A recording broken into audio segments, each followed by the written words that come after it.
Greater Hyderabad శివారు ప్రాంతాల్లో పొగమంచు కప్పేసింది.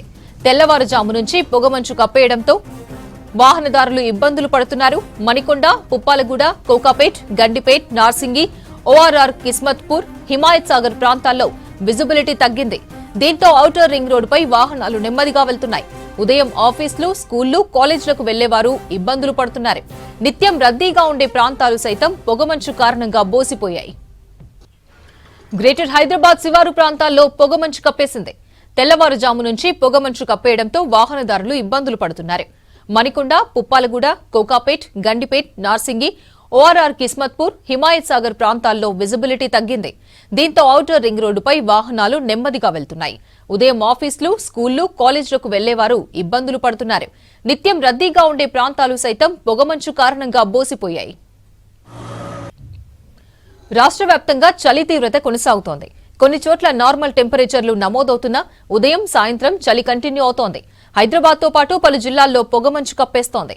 ఆదిలాబాద్, ఆసిఫాబాద్, నిర్మల్, సంగారెడ్డి జిల్లాల్లో సింగిల్ డిజిట్ కే ఉష్ణోగ్రతలు నమోదవుతున్నాయి.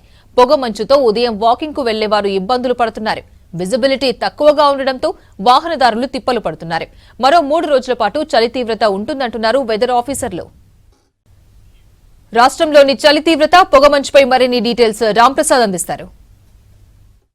తెలంగాణ రాష్ట్ర వ్యాప్తంగా చాలా జిల్లాలలో కూడా చలి తీవ్రత పెరిగింది. ముఖ్యంగా మనం చూస్తే గడిచిన 15 రోజుల నుంచి చలి తీవ్రతలు కొంత తగ్గినప్పటికీ కూడా ఈ రోజు నుంచి చాలా జిల్లాలలో చలి తీవ్రత అనేది ఎక్కువగా పెరిగింది. ముఖ్యంగా చూస్తే కొన్ని జిల్లాలలో అయితే సింగిల్ డిజిట్కే ఉష్ణోగ్రతలు నమోదైనటువంటి పరిస్థితి కూడా ఉంది. ఎందుకంటే ఇటీవల మనం చూడవచ్చు, సంక్రాంతి పండుగ అనంతరం అయితే కొద్దిపాటి చలి తగ్గినప్పటికీ కూడా ముఖ్యంగా చూస్తే ఈ రోజు నుంచి అయితే చాలా జిల్లాలలో కూడా చలి తీవ్రతతో పాటు కొన్ని జిల్లాలలో పొగమంచు ప్రభావం కూడా పెరిగిందని చెప్పవచ్చు.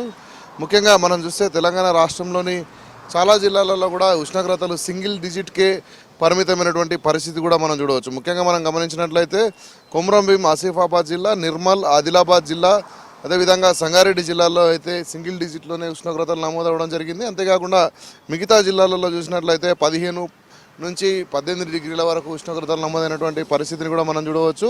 ముఖ్యంగా చూస్తే ఇప్పటికే రాష్ట్రంలో చలి తీవ్రతలు తక్కువగా ఉన్న క్రమంలో అయితే ముఖ్యంగా మనం చూడవచ్చు, సంగారెడ్డి జిల్లాకు ఒకసారి వచ్చినట్లయితే సంగారెడ్డి జిల్లాలోని కోహీర్ ప్రాంతంలో అయితే 5 డిగ్రీల ఉష్ణోగ్రతలు నమోదవడం జరిగింది. అంతేకాకుండా ఆదిలాబాద్ జిల్లాలోని గుల్లదరి ప్రాంతంలో అయితే 7 నుంచి 9 డిగ్రీల ఉష్ణోగ్రతలు నమోదవడంతో పాటు నిర్మల్ జిల్లాలో కూడా 10 డిగ్రీల కంటే తక్కువ ఉష్ణోగ్రతలే నమోదవడం జరిగింది. ముఖ్యంగా మనం చూస్తే ఇటు నిర్మల్, ఆసిఫాబాద్ జిల్లాలో కూడా ఇదే పరిస్థితి కొనసాగుతూ ఉంది. దీంతో